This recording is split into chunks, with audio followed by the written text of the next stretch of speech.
നമസ്തേ, പ്രവാസി നേരത്തിലേക്ക് സ്വാഗതം. പ്രധാന വാർത്തകൾ.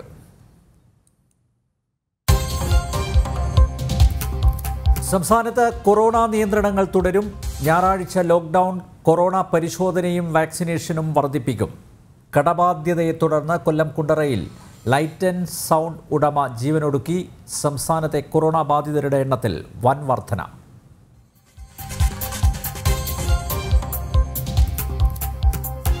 ഇന്ത്യയിൽ നിന്ന് കുവൈറ്റിലേക്കും സൗദിയിലേക്കും നേരിട്ടുള്ള വിമാന സർവീസുകൾക്ക് വ്യോമയാന വകുപ്പിന്റെ അനുമതി. UAEയിലെ സ്കൂളുകളിൽ ഞായറാഴ്ച മുതൽ അധ്യയനം ആരംഭിക്കും. 8 മാസത്തിന് ശേഷം UAEയിൽ പ്രതിദിന കൊറോണ രോഗികളുടെ എണ്ണം 1000-ൽ താഴെ.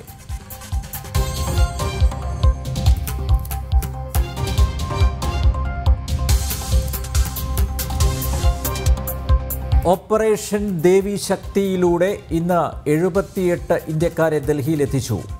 നാട്ടിലെത്തിയവരിൽ മലയാളി കന്യാസ്ത്രീയും. സ്ഥിതിഗതികൾ റഷ്യൻ പ്രസിഡന്റുമായി ചർച്ച ചെയ്ത് പ്രധാനമന്ത്രി നരേന്ദ്രമോദി. കാബൂളിലെ ഗുരുദ്വാരയിലെ ഗുരു ഗ്രന്ഥ സാഹിബ് ഡൽഹി അന്താരാഷ്ട്ര വിമാനത്താവളത്തിൽ കേന്ദ്രമന്ത്രിമാർ ഏറ്റുവാങ്ങി. കാബൂൾ വിമാനത്താവളത്തിൽ നിന്ന് യുക്രൈൻ വിമാനം റാഞ്ചി.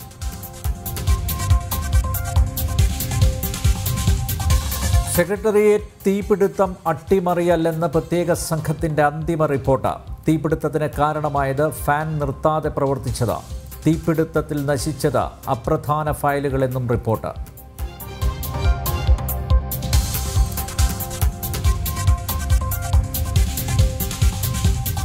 മാപ്പിള ലഹള രാജ്യം കണ്ട ഏറ്റവും വലിയ വർഗീയ കലാപമെന്ന് ഡോക്ടർ CI ഐസക്. വാരിയൻ കുന്നനെ ഭഗത് സിംഗിനോട് ഉപമിച്ച നിയമസഭാ സ്പീക്കർ സ്ഥാനത്ത് തുടരാൻ യോഗ്യനല്ലെന്നും ഇന്ത്യൻ ചരിത്ര ഗവേഷക സമിതി അംഗം. മാപ്പിള കലാപം സ്വാതന്ത്ര്യ സമരം തന്നെയെന്ന് ആവർത്തിച്ച CPM.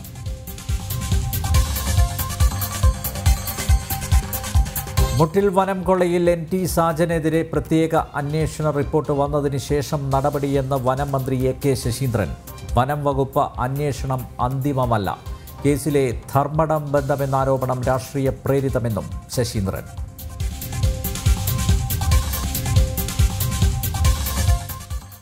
വാർത്തകൾ വിശദമായി. കൊറോണ രോഗബാധിതരുടെ എണ്ണം ഉയരുമ്പോഴും നിയന്ത്രണങ്ങൾ കടുപ്പിക്കാതെ സംസ്ഥാന സർക്കാർ. നിലവിലെ നിയന്ത്രണങ്ങൾ മാത്രം തുടർന്നാൽ മതിയെന്നാണ് സർക്കാർ നിലപാട്. ഇന്ന് മുഖ്യമന്ത്രിയുടെ അധ്യക്ഷതയിൽ ചേർന്ന ഉന്നതതല യോഗത്തിലാണ് തീരുമാനം. സംസ്ഥാനത്ത് ടെസ്റ്റ് പോസിറ്റിവിറ്റി നിരക്കും രോഗികളുടെ എണ്ണവും നാൾക്കുനാൾ ഉയരുകയാണ്. വരും ദിവസങ്ങളിൽ അതീവ ജാഗ്രത വേണമെന്നാണ് ആരോഗ്യ സംഘടനകൾ മുന്നറിയിപ്പ് നൽകുന്നത്. എന്നാൽ നിയന്ത്രണങ്ങൾ കടുപ്പിക്കേണ്ടതില്ലെന്നാണ് സർക്കാർ തീരുമാനം. നിലവിൽ സർക്കാർ അനുവദിച്ച ഇളവുകൾ അതേപടി തുടരും. കടകൾ രാവിലെ 7 മുതൽ രാത്രി 9 വരെ തുറന്നു പ്രവർത്തിക്കും. ആളുകളുടെ എണ്ണത്തിൽ മാത്രമാവും നിയന്ത്രണം. TPR കണക്കാക്കി നിയന്ത്രണങ്ങൾ നടപ്പാക്കാതെ WIPR തുടരും. അതേസമയം വാക്സിനേഷനുകളുടെ എണ്ണം വർദ്ധിപ്പിക്കാനാണ് സർക്കാർ നീക്കം. രോഗികളുടെ സമ്പർക്കം കണ്ടെത്തി പരിശോധന വേണമെന്നും കണ്ടെയ്ൻമെന്റ് സോണുകൾ തിരിച്ച് RT-PCR വർദ്ധിപ്പിക്കണമെന്നും ആരോഗ്യരംഗത്തെ പ്രമുഖർ ആവശ്യപ്പെട്ടെങ്കിലും ഇത് പിന്തുടരാൻ സർക്കാർ തയ്യാറായിട്ടില്ല. സംസ്ഥാനത്ത് നടപ്പാക്കുന്ന അശാസ്ത്രീയമായ നിയന്ത്രണങ്ങൾക്കെതിരെ കേന്ദ്ര ആരോഗ്യ മന്ത്രാലയം നിലപാടെടുത്തിട്ടും തെറ്റുതിരുത്താൻ സർക്കാർ തയ്യാറായിട്ടില്ല. ജനം, തിരുവനന്തപുരം. ടെസ്റ്റ് പോസിറ്റിവിറ്റി നിരക്ക് കുറയാതെ കേരളം. 18.04% ഇന്ന് സംസ്ഥാനത്തെ TPR. 24,296 പേർക്കാണ് പുതുതായി കൊറോണ സ്ഥിരീകരിച്ചത്. 1,34,000-ലേറെ സാമ്പിളുകൾ പരിശോധിച്ചപ്പോഴാണ് 24,296 പേർക്ക് രോഗം കണ്ടെത്തിയത്. ഇതിൽ 118 പേർ മറ്റ് സംസ്ഥാനങ്ങളിൽ നിന്നും എത്തിയവരാണ്. 22,775 പേർക്ക് സമ്പർക്കത്തിലൂടെയാണ് രോഗബാധ. 1,313 പേരുടെ സമ്പർക്ക ഉറവിടം വ്യക്തമല്ല. 18.04 ടെസ്റ്റ് പോസിറ്റിവിറ്റി നിരക്ക്. കഴിഞ്ഞ ദിവസങ്ങളിലുണ്ടായ 173 മരണങ്ങൾ കൊറോണ കാരണമാണെന്ന് സ്ഥിരീകരിച്ചു.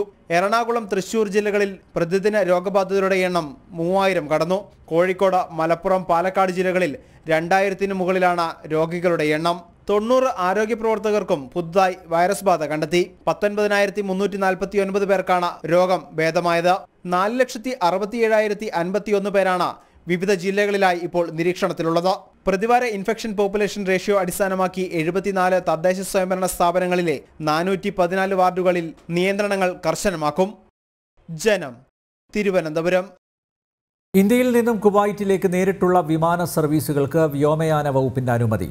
കൊറോണ എമർജൻസി കമ്മിറ്റി നിശ്ചയിക്കുന്ന വ്യവസ്ഥകൾക്ക് അനുസൃതമായാണ് അനുമതി നൽകിയിരിക്കുന്നത്. ഇന്ത്യ ഉൾപ്പെടെ 6 രാജ്യങ്ങളിൽ നിന്നുള്ള വിമാന സർവീസുകൾ ആരംഭിക്കുവാനാണ് വ്യോമയാന മന്ത്രാലയം അനുമതി നൽകിയിരിക്കുന്നത്. DGCയുടെ സർക്കുലർ ട്രാവൽ ഏജൻസികൾക്ക് ലഭിക്കുന്നതോടെ ടിക്കറ്റ് ബുക്കിംഗ് ആരംഭിക്കും. അതേസമയം വ്യാഴാഴ്ചയോടെ പുനരാരംഭിക്കുന്ന വിമാന സർവീസുകളിൽ ആദ്യ വിമാനം ഈജിപ്തിൽ നിന്നും രാജ്യത്തെത്തുമെന്നും ഇന്ത്യയിൽ നിന്നും 2 വിമാനങ്ങൾ സർവീസ് നടത്തുമെന്നും പ്രാദേശിക ദിനപത്രം റിപ്പോർട്ട് ചെയ്തു.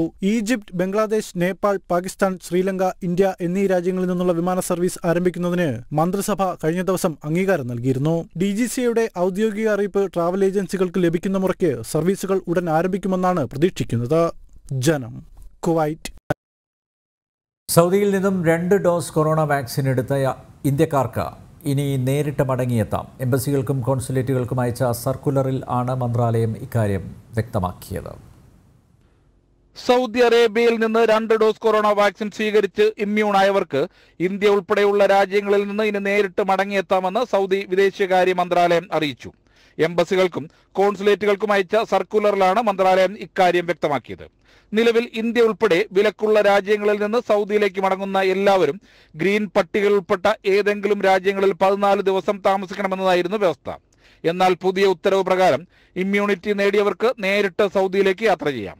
72 മണിക്കൂറിനുള്ളിൽ എടുത്ത കൊറോണ നെഗറ്റീവ് സർട്ടിഫിക്കറ്റ് ഹാജരാക്കുന്നതുൾപ്പെടെയുള്ള മറ്റ് കൊറോണ മാനദണ്ഡങ്ങൾ കൃത്യമായി പാലിക്കണമെന്ന് സർക്കുലറിൽ വ്യക്തമാക്കിയിട്ടുണ്ട്. പുതിയ തീരുമാനം ഇന്ത്യക്കാർക്കുൾപ്പെടെ വലിയ ആശ്വാസമാണ് നൽകിയിരിക്കുന്നത്. കൊറോണ വ്യാപനത്തെ തുടർന്ന് കഴിഞ്ഞ 16 മാസത്തോളമായി ഇന്ത്യയിൽ നിന്ന് നേരിട്ട് സൗദിയിലേക്ക് വരുന്നതിന് വിലക്കുണ്ടായിരുന്നു. കനകലാൽ, ജനം, റിയാദ്. വേനലവധിക്ക് ശേഷം UAEയിലെ സ്കൂളുകളിൽ ഞായറാഴ്ച മുതൽ അധ്യയന വർഷം പുനരാരംഭിക്കും. നാട്ടിൽ അവധിക്ക് പോയ അധ്യാപകരും അനധ്യാപക ജീവനക്കാരും തിരിച്ചെത്തി തുടങ്ങി. അതേസമയം ദുബായിൽ വിദൂര പഠനം നിർത്താൻ തീരുമാനിച്ചു. വേനലവധിക്ക് ശേഷം UAEയിലെ സ്കൂളുകളിൽ ഓഗസ്റ്റ് 29 മുതൽ ക്ലാസുകൾ ആരംഭിക്കും. അംഗീകൃത കേന്ദ്രങ്ങളിൽ നിന്നുള്ള കൊറോണ പരിശോധനയ്ക്ക് ശേഷമായിരിക്കും അധ്യാപകരും അനധ്യാപകരും സ്കൂളുകളിൽ എത്തുക. സ്കൂളുകളിൽ നേരിട്ടെത്തി പഠിക്കാൻ 12 വയസ്സിന് മുകളിൽ പ്രായമുള്ള 2 ഡോസ് വാക്സിനേഷൻ പൂർത്തിയാക്കിയ വിദ്യാർത്ഥികൾക്ക് PCR പരിശോധന ആവശ്യമുണ്ടായിരിക്കില്ല. അല്ലാത്ത കുട്ടികളെ ആഴ്ചതോറും PCR പരിശോധന നടത്തിയ ശേഷമേ ക്ലാസ്സിലെത്തിക്കാൻ സാധിക്കുകയുള്ളൂ.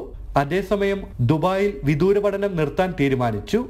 ഒക്ടോബർ 3 ദുബായിലെ സ്കൂളുകളിൽ വിദൂര പഠനം അവസാനിക്കുകയും എല്ലാ കുട്ടികളും നേരിട്ട് സ്കൂളുകളിൽ എത്തുകയും വേണം. ഓഗസ്റ്റ് 29 മുതൽ ആരംഭിക്കുന്ന ക്ലാസുകളിൽ കുട്ടികൾക്ക് നേരിട്ടും അല്ലാതെയും പങ്കെടുക്കാം. ഒക്ടോബർ 3 ശേഷം വിദൂര പഠനം നടത്താൻ വിദ്യാർത്ഥികൾ മെഡിക്കൽ സർട്ടിഫിക്കറ്റ് ഹാജരാക്കണം. നിലവിൽ ദുബായിലെ 96% അധ്യാപകരും വാക്സിൻ സ്വീകരിച്ചു കഴിഞ്ഞതായും 12 വയസ്സ് മുതൽ 17 വയസ്സ് വരെ പ്രായമുള്ള കുട്ടികളിൽ 70% പേരും 1 ഡോസ് വാക്സിനെങ്കിലും സ്വീകരിച്ചതായി അധികൃതർ അറിയിച്ചു. ജനം, ദുബായ്. 8 മാസത്തിന് ശേഷം UAEയിൽ പ്രതിദിന കൊറോണ രോഗികളുടെ എണ്ണം 1000-ൽ താഴെയായി. കഴിഞ്ഞ 24 മണിക്കൂറിനിടെ 990 കേസുകളും 1675 രോഗമുക്തിയുമാണ് റിപ്പോർട്ട് ചെയ്തത്. രാജ്യത്ത് വ്യാപകമായി നടക്കുന്ന വാക്സിനേഷൻ ക്യാമ്പയിനാണ് കൊറോണ രോഗികൾ കുറയാൻ ഇടയാക്കിയത്. 8 മാസത്തിന് ശേഷം UAEയിൽ കൊറോണ ബാധിതരുടെ പ്രതിദിന നിരക്ക് 1000-ൽ താഴെയായി. കഴിഞ്ഞ വർഷം ഡിസംബർ 27-നായിരുന്നു ഇതിനു മുൻപ് രോഗികളുടെ എണ്ണം 1000-ൽ താഴെ വന്നിട്ടുള്ളത്. അന്ന് 944 കേസുകളായിരുന്നു റിപ്പോർട്ട് ചെയ്തത്. കഴിഞ്ഞ 24 മണിക്കൂറിനിടെ 990 കേസുകളും 1675 രോഗമുക്തിയും രാജ്യത്ത് റിപ്പോർട്ട് ചെയ്തു. രോഗികളുടെ എണ്ണത്തേക്കാൾ രോഗമുക്തി നേടിയവരുടെ എണ്ണം ഓഗസ്റ്റ് 9 ശേഷം ഇതാദ്യമായി താഴെയായി. ഈ മാസം രോഗികളുടെ എണ്ണം കുറഞ്ഞു വരികയായിരുന്നു. 1500-ൽ തുടങ്ങി 18-ാം തീയതി ആയപ്പോഴേക്കും 1100 ജൂലൈയിലായിരുന്നു ഈ വർഷം ഏറ്റവും കുറഞ്ഞ രോഗികൾ. രാജ്യത്ത് വ്യാപകമായി നടക്കുന്ന വാക്സിനേഷൻ ക്യാമ്പയിനാണ് കൊറോണ രോഗികൾ കുറയാൻ കാരണമായത്. ഏതാണ്ട് 85% പേർ പ്രതിരോധ കുത്തിവയ്പ് നടത്തി. ഇതിൽ 75% പേരും 2 ഡോസും സ്വീകരിച്ചവരാണ്. സ്വദേശികൾക്കും പ്രവാസികൾക്കും വാക്സിനേഷൻ സൗജന്യമാണ്. 3 വയസ്സിന് മുകളിലുള്ള എല്ലാവർക്കും കുത്തിവയ്പ് ലഭിക്കും. ജനം, ദുബായ്. അഫ്ഗാനിലെ സ്ഥിതിഗതികൾ റഷ്യയുമായി ചർച്ച ചെയ്ത് പ്രധാനമന്ത്രി നരേന്ദ്രമോദി. റഷ്യൻ പ്രസിഡന്റ് വ്ളാദിമിർ പുടിനുമായി പ്രധാനമന്ത്രി 3/4 മണിക്കൂറോളം സംസാരിച്ചു. നരേന്ദ്രമോദി തന്നെയാണ് ഇക്കാര്യം ട്വിറ്ററിലൂടെ വ്യക്തമാക്കിയത്. പൗരന്മാരെ കാബൂളിൽ നിന്നും പുറത്തെത്തിക്കുന്നതിൽ ഇന്ത്യ നടത്തുന്ന പരിശ്രമങ്ങളും പ്രധാനമന്ത്രി വിശദീകരിച്ചു. ഒപ്പം അഫ്ഗാനിലെ വിവിധ പ്രവിശ്യകൾ അതിർത്തിയിൽ ഉണ്ടാക്കുന്ന സുരക്ഷാ ഭീഷണികളും ഇരു നേതാക്കളും ചർച്ച ചെയ്തെന്നാണ് റിപ്പോർട്ട്. കൊറോണ പ്രതിരോധത്തിൽ ഇന്ത്യയുമായി നിലവിലുള്ള സഹകരണം ശക്തമാക്കുന്ന കാര്യവും ചർച്ച ചെയ്തെന്ന് പ്രധാനമന്ത്രി ട്വിറ്ററിൽ കുറിച്ചു. അഫ്ഗാനിസ്ഥാനിൽ നിന്നും ഇന്ന് ഡൽഹിയിലെത്തിയ എല്ലാവരെയും ക്വാറന്റീൻ കേന്ദ്രത്തിലേക്ക് മാറ്റി. ITBP ചാവ്ള കേന്ദ്രത്തിലേക്കാണ് കൊണ്ടുപോയത്. കോവിഡ് പരിശോധനയ്ക്കും പോളിയോ വാക്സിനേഷനും ശേഷമാണ് തിരിച്ചെത്തിയവരെ ക്വാറന്റീൻ കേന്ദ്രത്തിലേക്ക് മാറ്റിയത്. അഫ്ഗാനിലെ ഗുരുദ്വാരയിൽ സൂക്ഷിച്ച വിശുദ്ധ ഗ്രന്ഥം ഡൽഹിയിലെത്തിച്ച് കേന്ദ്ര സർക്കാർ. പ്രധാനമന്ത്രി നരേന്ദ്രമോദിക്ക് അഭിവാദ്യം അറിയിച്ച സിഖ് സമൂഹം ആഹ്ലാദ പ്രകടനം നടത്തി. കേന്ദ്രമന്ത്രിമാരായ വി മുരളീധരൻ, ഹർദീപ് സിംഗ് പുരി എന്നിവ ഗുരു ഗ്രന്ഥ സാഹിബ് ഏറ്റുവാങ്ങി. അതേസമയം അഫ്ഗാനിസ്ഥാനിൽ നിന്ന് 78 പേർ ഇന്ത്യയിൽ എത്തി. വ്യോമസേന വിമാനത്തിലാണ് ഇവർ ഡൽഹിയിലെത്തിയത്. താലിബാൻ ഭരണത്തിൽ ഗുരുദ്വാരകളും ക്ഷേത്രങ്ങളും വ്യാപകമായി തകർക്കപ്പെടുകയാണ്. ഈ പശ്ചാത്തലത്തിലാണ് ഗുരുദ്വാരകളിൽ സൂക്ഷിച്ചിട്ടുള്ള വിശുദ്ധ ഗ്രന്ഥമായ ഗുരുഗ്രന്ഥ സാഹിബ് ഭാരതത്തിലേക്ക് എത്തിച്ചത്. കാബൂളിലെ 3 ഗുരുദ്വാരകളിൽ സൂക്ഷിച്ചിരുന്ന ഗ്രന്ഥങ്ങൾ പ്രത്യേക പേടകങ്ങളിലാക്കി ഡൽഹിയിലേക്ക് അയച്ചു.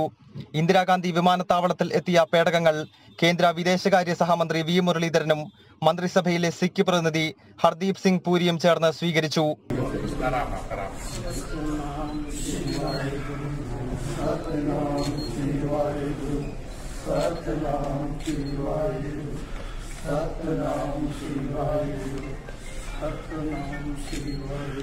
അഫ്ഗാനിസ്ഥാനിലെ ന്യൂനപക്ഷമായ സിഖ് വിശ്വാസികളെയും അവരുടെ വിശുദ്ധ ഗ്രന്ഥത്തെയും സുരക്ഷിതമായി ഭാരതത്തിൽ എത്തിച്ച മോദി സർക്കാരിന് അഭിവാദ്യമർപ്പിച്ച് ആയിരങ്ങൾ വിമാനത്താവളത്തിൽ തടിച്ചുകൂടി.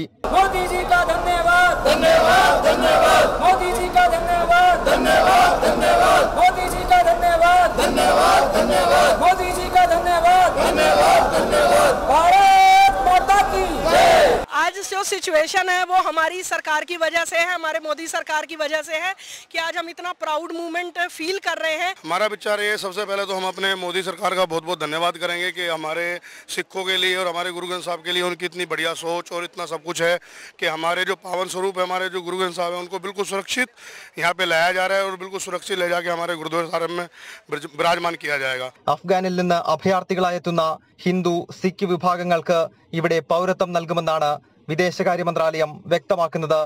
അഫ്ഗാനിൽ നിന്നും പ്രാണരക്ഷാർത്ഥം ആയിരങ്ങൾ ഭാരതത്തിലേക്ക് എത്തുകയാണ്. നരേന്ദ്രമോദി സർക്കാർ എന്തിന് പൗരത്വ ഭേദഗതി നിയമം പാസാക്കിയെന്ന ചോദ്യത്തിനുള്ള മറുപടിയാണ് അഫ്ഗാനിൽ നിന്നുള്ള അഭയാർത്ഥി പ്രവാഹം. ഡൽഹിയിൽ നിന്ന് ഉണ്ണി കെ വാര്യർക്കൊപ്പം ഗൗതം അനന്തനാരായണൻ, ജനം. സൗദിയിലെ ഇന്ത്യൻ എംബസി സംഘടിപ്പിച്ച പെയിന്റിംഗ് എക്സിബിഷൻ സമാപിച്ചു. ഇന്ത്യൻ സ്വാതന്ത്ര്യത്തിൻ്റെ 75ാം വാർഷിക ആഘോഷങ്ങളുടെ ഭാഗമായാണ് പെയിന്റിംഗ് എക്സിബിഷൻ സംഘടിപ്പിച്ചത്. ഇന്ത്യയും സൗദി അറേബ്യയും തമ്മിലുള്ള സാംസ്കാരിക ബന്ധം എന്ന വിഷയത്തെ ആസ്പദമാക്കിയായിരുന്നു എക്സിബിഷൻ. ഇന്ത്യൻ സ്വാതന്ത്ര്യത്തിന്റെ 75ാം വാർഷിക ആഘോഷങ്ങളുടെ ഭാഗമായി ഇന്ത്യയും സൗദി അറേബ്യയും തമ്മിലുള്ള സാംസ്കാരിക ബന്ധമെന്ന വിഷയത്തെ ആസ്പദമാക്കി സൗദിയിലെ ഇന്ത്യൻ എംബസി സംഘടിപ്പിച്ച പെയിന്റിംഗ് എക്സിബിഷൻ സമാപിച്ചു. ഈ മാസം 21-ന് ആരംഭിച്ച 3 ദിവസത്തെ ചിത്ര പ്രദർശനം അംബാസിഡർ ഡോക്ടർ ഔസഫ് സയ്യിദ് ഉദ്ഘാടനം ചെയ്തു. രാജകുമാരൻ Saad bin Abdullah bin Abdul Aziz bin Musaid Al Saud പങ്കെടുത്തു. ഇന്ത്യൻ കലാകാരി സബീഹ മജീദിന്റെ സഹകരണത്തോടെ പ്രമുഖ സൗദി കലാകാരൻ അഹമ്മദ് അൽ സലാമാണ് പ്രദർശനം ഒരുക്കിയത്. 2 രാഷ്ട്രങ്ങളും തമ്മിലുള്ള സാംസ്കാരിക ബന്ധങ്ങൾ ഉയർത്തിക്കാട്ടാൻ പോയിന്റിലിസം, കാലിഗ്രാഫി, ബാത്തിക് ആർട്ട് എന്നിവ ഉൾപ്പെടെ വ്യത്യസ്ത കലാരൂപങ്ങൾ പ്രദർശനത്തിന് ഒരുക്കിയിരുന്നു. കനകലാൽ, ജനം, റിയാദ്. തിരുവനന്തപുരം ജില്ലാ പ്രവാസി അസോസിയേഷൻ സ്വാതന്ത്ര്യ ദിനാഘോഷം സംഘടിപ്പിച്ചു. പ്രസിഡന്റ് അരുൺ രാജഗോപാൽ അധ്യക്ഷനായ യോഗത്തിൽ ജനറൽ സെക്രട്ടറി സുമേഷ് സുധാകരൻ സ്വാഗതം ആശംസിച്ചു. ഓൺലൈനായി നടന്ന ആഘോഷം ബിജു സ്റ്റീഫൻ ഉദ്ഘാടനം ചെയ്തു. ഇന്ത്യയുടെ പ്രതിരോധ സേനകളിൽ സേവനമനുഷ്ഠിച്ചിരുന്ന സൈനികർ സ്വാതന്ത്ര്യദിന പ്രഭാഷണങ്ങൾ നടത്തി. തുടർന്ന് വിവിധ കലാപരിപാടികളും അരങ്ങേറി. ട്രഷറർ ജിയാഷ് അബ്ദുൽ കരീം ചടങ്ങിൽ നന്ദി അറിയിച്ചു. പ്രയാണം കുവൈറ്റ് ഇന്ത്യൻ അസോസിയേഷനും ബദർ അൽ സമ ക്ലിനിക്കും സംയുക്തമായി സൗജന്യ മെഡിക്കൽ ക്യാമ്പ് സംഘടിപ്പിച്ചു. സ്വാതന്ത്ര്യ ദിനാഘോഷത്തിൻ്റെയും ഇന്ത്യ കുവൈറ്റ് നയതന്ത്ര ബന്ധത്തിൻ്റെ വാർഷികാഘോഷങ്ങളുടെയും ഭാഗമായി നടന്ന ക്യാമ്പ് പ്രസിഡന്റ് ജോയ് അഗസ്റ്റിൻ ഉദ്ഘാടനം ചെയ്തു. Indian embassy first secretary Kamal Singh Rathore മുഖ്യാതിഥിയായിരുന്നു. കൊറോണ മുന്നണി പോരാളികൾക്ക് 1 വർഷം മുമ്പ് നൽകിയ വാക്ക് പാലിക്കാൻ സൂപ്പർ സ്റ്റാർ മോഹൻലാൽ എത്തി. മുന്നണി പോരാളികൾക്ക് ഹൃദയസ്പർശിയായ ആദരവൊരുക്കാൻ അബുദാബിയിലെ VPS ബുർജിൽ മെഡിക്കൽ സിറ്റിയിലാണ് മലയാളത്തിൻ്റെ സൂപ്പർ സ്റ്റാർ എത്തിയത്. To each and everyone, all the smiling face. ഒരു വർഷം മുൻപ് കൊറോണ മഹാമാരി താണ്ഡവമാടിയ കാലത്ത് നഴ്സുമാർക്ക് നൽകിയ വാക്കുപാലിച്ച് മോഹൻലാൽ എത്തി. UAEയിൽ വരുമ്പോൾ ഞങ്ങളെ കാണാൻ വരാമോ എന്ന ആഗ്രഹം അന്ന് പങ്കുവെച്ച രജിസ്റ്റേർഡ് നഴ്സ് സോണിയ ചാക്കോയ്ക്കും സഹപ്രവർത്തകർക്കും വൻ സർപ്രൈസ് ഒരുക്കിയായിരുന്നു മോഹൻലാലിന്റെ സന്ദർശനവും സ്നേഹാദരവും. കഴിഞ്ഞ വർഷം അന്താരാഷ്ട്ര നഴ്സസ് ദിനത്തിൽ കൊറോണ മുന്നണി പോരാളികൾക്ക് അഭിവാദ്യം അർപ്പിക്കാൻ വിളിച്ചപ്പോഴാണ് UAEയിൽ എത്തുമ്പോൾ കാണാമെന്ന് മോഹൻലാൽ വാക്ക് നൽകിയത്. ഞങ്ങൾക്ക് ലാസ്റ്റ് ഇയറിൽ ലാലേട്ടൻ ഞങ്ങളോട് പ്രോമിസ് ചെയ്തായിരുന്നു, കാണാൻ ഒരു ക്രൈസിസ് ഒന്ന് കുറഞ്ഞുമ്പോൾ ഞങ്ങളെ കാണാമെന്ന് പറഞ്ഞിട്ടുണ്ടായിരുന്നു. ആ വാക്ക് ഞങ്ങൾക്കായി പാലിച്ചു. അതിൽ ഞങ്ങൾ വളരെയധികം സന്തോഷമാണ്. അബുദാബി VPS ബുർജിൽ മെഡിക്കൽ സിറ്റിയിലെത്തിയ ലാലിന് ഭീമൻ പൂക്കളമൊരുക്കിയാണ് നഴ്സുമാർ സ്വീകരണമൊരുക്കിയത്. ആരോഗ്യ പ്രവർത്തകരെ നേരിൽ കണ്ട് സംസാരിക്കാനായത് ജീവിതത്തിലെ ഭാഗ്യമെന്ന് മോഹൻലാൽ പറഞ്ഞു. കൊറോണയ്ക്കെതിരായ പോരാട്ടത്തിലെ ആരോഗ്യ പ്രവർത്തകരുടെ നിരന്തരമായ സേവനത്തിന് മോഹൻലാൽ നന്ദി രേഖപ്പെടുത്തുകയും ചെയ്തു. The Almighty, the grace of God. അപ്പോൾ അതൊക്കെ നിങ്ങൾക്കുണ്ട്, അത് ഉണ്ടാകട്ടെ, ഒരു രീതി ഒരുപാട് ഉണ്ടാകട്ടെ എന്ന് പ്രാർത്ഥിക്കുന്നു. India, Philippines, Egypt, Pakistan, Morocco തുടങ്ങി നിരവധി രാജ്യങ്ങളിൽ നിന്നുള്ള ആരോഗ്യ പ്രവർത്തകർ ചടങ്ങിൽ പങ്കെടുത്തു. ഷിൻ സെബാസ്റ്റ്യൻ, ജനം, അബുദാബി. TB ചന്ദ്രശേഖരൻ കൊലക്കേസിൽ ജീവപര്യന്തം തടവിന് ശിക്ഷിക്കപ്പെട്ട കൊടിസുനിക്ക് പിന്തുണയുമായി ആകാശ് തില്ലങ്കേരി. ചെങ്കൊടിക്ക് ചുവപ്പ് കൂട്ടാൻ ചോര ചിന്തിയ ധീരന്മാരുടെ വിപ്ലവ മണ്ണിൽ രക്തസാക്ഷികൾക്ക് വേണ്ടി കണക്ക് ചോദിക്കുന്നവനും വർഗീയവാദികളുടെ ബോംബിനെയും കഠാരമുനകളെയും ചങ്കുറപ്പ് കൊണ്ട് നേരിടുന്നവനുമാണ് സുനിയെന്നാണ് ആകാശ് തില്ലങ്കേരിയുടെ പരാമർശം. കുന്നംകുളത്ത് ലോറി ഇടിച്ച് ബൈക്ക് യാത്രികയായ സ്ത്രീ മരിച്ച കേസിൽ ഡ്രൈവർ അറസ്റ്റിൽ. ലോറി ഡ്രൈവർ ദേശമംഗലം സ്വദേശി KP ഷംസുദ്ദീനാണ് അറസ്റ്റിലായത്. ഇന്ന് രാവിലെ കുന്നംകുളം മുനിസിപ്പൽ ഓഫീസിന് മുന്നിൽ ആണ് അപകടമുണ്ടായത്. സെക്രട്ടേറിയറ്റിലെ തീപിടുത്തത്തിൽ അട്ടിമറിയില്ലെന്ന് പോലീസിന്റെ അന്തിമ റിപ്പോർട്ട്. തീപിടുത്തത്തിന് കാരണം ഫാൻ നിർത്താതെ പ്രവർത്തിച്ചതാണെന്നും കത്തി നശിച്ചത് അപ്രധാന ഫയലുകളാണെന്നും പോലീസ് റിപ്പോർട്ട്. ഓഫീസിൽ മദ്യക്കുപ്പി കണ്ടെത്തിയ സംഭവത്തിൽ വകുപ്പ് തല അന്വേഷണത്തിനും റിപ്പോർട്ടിൽ ശുപാർശയുണ്ട്. കഴിഞ്ഞ വർഷം സെക്രട്ടേറിയറ്റിലുണ്ടായ തീപിടുത്തത്തിൽ പോലീസ് നടത്തിവന്ന അന്വേഷണമാണ് പൂർത്തിയായത്. സംഭവത്തിൽ അട്ടിമറിയില്ലെന്നാണ് പോലീസ് കണ്ടെത്തൽ. തീപിടുത്തത്തിൽ ഉദ്യോഗസ്ഥർക്ക് പങ്കില്ല. കത്തിപ്പോയത് അപ്രധാന കടലാസുകളാണെന്നും പോലീസ് സമർപ്പിച്ച അന്തിമ റിപ്പോർട്ടിൽ വ്യക്തമാക്കുന്നു. അതേസമയം ഓഫീസിൽ മദ്യക്കുപ്പി കണ്ടെത്തിയ സംഭവത്തിൽ വകുപ്പ് തല അന്വേഷണവും റിപ്പോർട്ടിൽ ശുപാർശ ചെയ്യുന്നുണ്ട്. സെക്രട്ടേറിയറ്റ് തീപിടുത്തമുണ്ടായിട്ട് ഒരു വർഷം തികയാനിരിക്കെയാണ് പോലീസ് റിപ്പോർട്ട് സമർപ്പിച്ചത്. സംസ്ഥാനത്ത് സ്വർണ്ണക്കടത്ത് കേസ് വലിയ വിവാദമായിരിക്കുന്ന സമയത്താണ് സെക്രട്ടേറിയറ്റിൽ തീപിടുത്തമുണ്ടായത്. ഇതിനു പിന്നാലെ പ്രതിപക്ഷം പ്രതിഷേധവുമായി രംഗത്തെത്തിയിരുന്നു. ഇത് സംബന്ധിച്ച് സർക്കാർ 2 തലങ്ങളിലായി അന്വേഷണം പ്രഖ്യാപിക്കുകയായിരുന്നു. വിദഗ്ധ സമിതി ഉൾപ്പെടുത്തിക്കൊണ്ടുള്ള ഒരു അന്വേഷണ സംഘവും പോലീസിന്റെ പ്രത്യേക അന്വേഷണ സംഘവുമാണ് കേസ് അന്വേഷിച്ചത്. വിദഗ്ധ സമിതി റിപ്പോർട്ട് നേരത്തെ തന്നെ സമർപ്പിച്ചതാണ്. തീപിടുത്തത്തിന് കാരണം ഷോർട്ട് സർക്യൂട്ട് ആണെന്നാണ് വിദഗ്ധ സമിതി റിപ്പോർട്ട് നൽകിയത്. അതേസമയം തീപിടുത്തത്തിന് പിന്നിൽ ഒരു രീതിയിലുള്ള അട്ടിമറിയുമില്ലെന്നാണ് പോലീസ് റിപ്പോർട്ടിൽ വ്യക്തമാക്കുന്നത്. ഫാനിന്റെ മോട്ടോർ ചൂടായി കവർ പ്ലാസ്റ്റിക് ഉരുകി കടലാസിൽ വീണാണ് തീപിടുത്തമുണ്ടായതെന്നാണ് പോലീസിന്റെ റിപ്പോർട്ടിൽ വ്യക്തമാക്കുന്നത്. സർക്കാരിനെയും ഉദ്യോഗസ്ഥരെയും വെള്ളപൂശുന്നത് കൂടിയാണ് ഈ റിപ്പോർട്ട്. ജനം, തിരുവനന്തപുരം. കേന്ദ്രമന്ത്രി നാരായൺ റാണയെ മഹാരാഷ്ട്ര പോലീസ് അറസ്റ്റ് ചെയ്തു. മുഖ്യമന്ത്രി ഉദ്ധവ് താക്കറെക്കെതിരായ പരാമർശത്തിലാണ് നടപടി. സ്വാതന്ത്ര്യം നേടിയ വർഷം അറിയാത്ത മുഖ്യമന്ത്രിയെ തല്ലണമെന്നായിരുന്നു പരാമർശം. നാരായൺ റാണയ്ക്കെതിരെ 3 കേസുകളാണ് രജിസ്റ്റർ ചെയ്തത്. മുട്ടിൽ വനം കൊള്ളയിൽ ഫോറസ്റ്റ് കൺസർവേറ്റർ NT സാജനെതിരെ പ്രത്യേക അന്വേഷണ റിപ്പോർട്ട് വന്നതിന് ശേഷം നടപടിയെടുക്കാമെന്ന് വനമന്ത്രി AK ശശീന്ദ്രൻ. വനം വകുപ്പ് അന്വേഷണം അന്തിമമല്ലെന്നും കേസിലെ ധർമ്മടം ബന്ധമെന്ന ആരോപണം രാഷ്ട്രീയ പ്രേരിതമാണെന്നും മന്ത്രി വയനാട്ടിൽ പറഞ്ഞു. Additional principal chief forest conservator Rajesh Raveendran തയ്യാറാക്കി സമർപ്പിച്ച വകുപ്പ് തല അന്വേഷണ റിപ്പോർട്ടിൽ വനം കൺസർവേറ്റർ NT സാജൻ മുട്ടിൽ മരമുറി കേസ് അട്ടിമറിക്കാൻ ഗുരുതര ഇടപെടൽ നടത്തിയെന്ന് കണ്ടെത്തിയിരുന്നു. സാജനെതിരെ കടുത്ത നടപടി സ്വീകരിക്കണമെന്നും മാറ്റി നിർത്തണമെന്നും റിപ്പോർട്ട് ശുപാർശ ചെയ്തുവെങ്കിലും സർക്കാർ നടപടി സ്ഥലമാറ്റത്തിൽ ഒതുക്കുകയാണ് ഉണ്ടായത്. വനം വകുപ്പ് നടത്തിയ വകുപ്പ് തല അന്വേഷണം അന്തിമമല്ലെന്നാണ് വനം മന്ത്രി തന്നെ ഇതിന് ന്യായീകരിക്കുന്നത്. കേസ് അന്വേഷിക്കുന്ന പ്രത്യേക അന്വേഷണ സംഘത്തിന്റെ റിപ്പോർട്ടിന് ശേഷം മാത്രമേ കുറ്റക്കാരനാണെങ്കിൽ സാജനെതിരെ കടുത്ത നടപടി ഉണ്ടാകൂ എന്ന് വനം മന്ത്രി AK ശശീന്ദ്രൻ പറഞ്ഞു. അപ്പോൾ ആ സമിതി പരിശോധിച്ച് കിട്ടുന്ന അവരിൽ നിന്നും കിട്ടുന്ന നിർദ്ദേശങ്ങൾക്കനുസരിച്ചാണ് ഇപ്പോൾ നടപടികൾ സ്വീകരിച്ചുകൊണ്ടിരിക്കുന്നത്.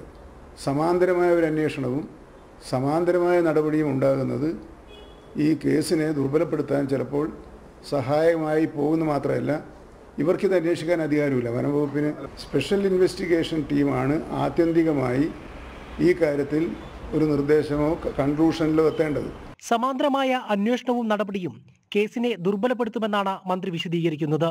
ഒപ്പം വിഷയത്തിൽ മുഖ്യമന്ത്രിയുടെ ഇടപെടൽ ഉണ്ടായിട്ടില്ലെന്നും ധർമ്മടം ബന്ധമെന്ന ആരോപണം രാഷ്ട്രീയ പ്രേരിതമാണെന്നും മന്ത്രി പറഞ്ഞു.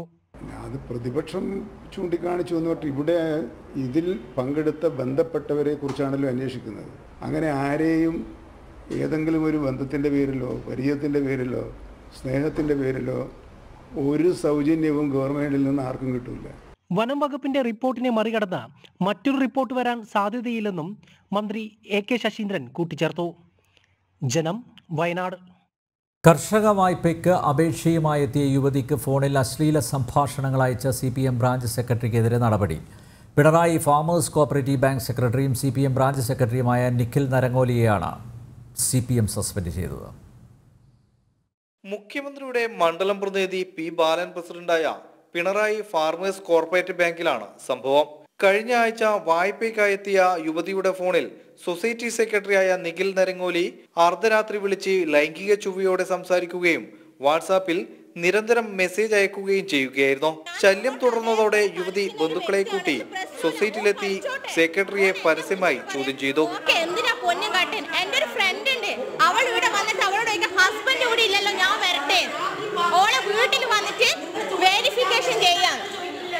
നിഖിലിനെതിരെ നടപടിയെടുത്തില്ലെങ്കിൽ സൊസൈറ്റിക്ക് മുമ്പിൽ നിരാഹാരം കിടക്കുമെന്ന് യുവതി അറിയിച്ചിരുന്നു. ഇതേ തുടർന്ന് സൊസൈറ്റി നിഖിലിനെ അന്വേഷണ വിധേയമായി സസ്പെൻഡ് ചെയ്ത് മുഖം രക്ഷിക്കുകയായിരുന്നു. എന്നാൽ യുവതിയുടെ പരാതി അവഗണിച്ചാൽ വിമർശനങ്ങൾ ഉയരുമെന്നതിനാലാണ് പാർട്ടി ഇപ്പോൾ നടപടിയെടുത്തിരിക്കുന്നത്. ജനം, കണ്ണൂർ. പ്രവാസി നേരം ഇവിടെ പൂർണ്ണമാകുന്നു. ഇനി പ്രവാസികൾ പറയട്ടെ തത്സമയ സംവാദം കാണാം അല്പസമയത്തിനകം.